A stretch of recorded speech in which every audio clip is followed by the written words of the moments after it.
有在旁边闻到香味，那个鱿鱼跟香菇的香气。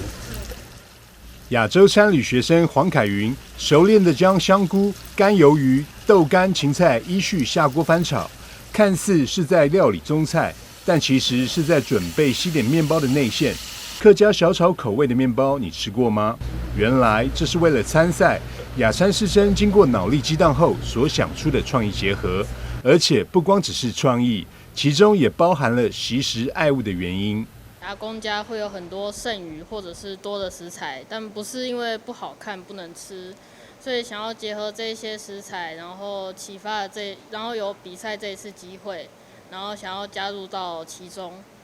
你这次是我们拿几个那个产品参赛？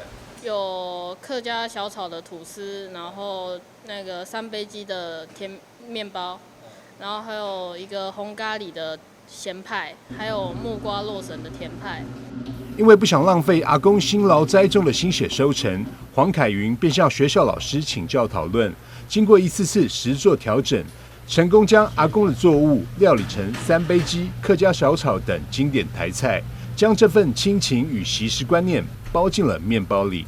阿公先拿一些食材给你用嘛，对不对？然后你现在会把它你会拿回家去跟家人分享吗？他们的反馈大概是怎么样？就拿回家，他们很高兴，因为这些食材不会丢进厨余桶里面，还可以再利用一次。凯云这边拿了很多阿公家带来的东西，那我们把它做一个再利用的部分哦，那我们也是搭一些 SDG 里面我们永续的部分，就是食材不浪费。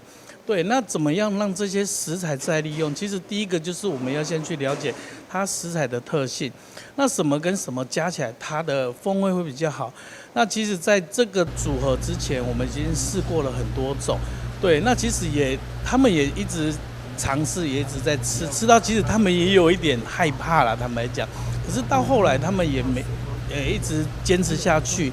对，那到后来他们其实也研发出他们自己创意的风味。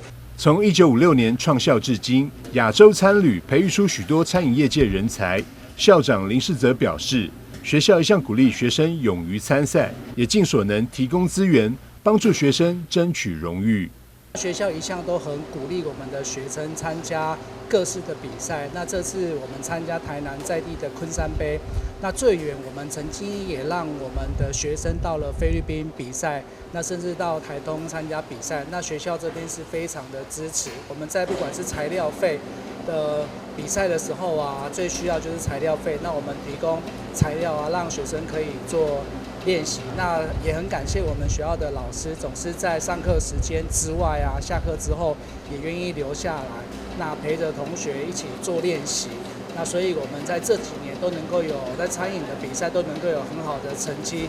经过2年扎实的学习，黄凯云对于各种西点全都驾轻就熟，难不倒他。现在的他对于参赛以及料理更有想法与热情，未来也规划出国挑战国际赛，让家乡的好味道四海飘香。亚洲餐旅欢迎你。台南新闻张硕维采访报道。OK， 好，谢谢。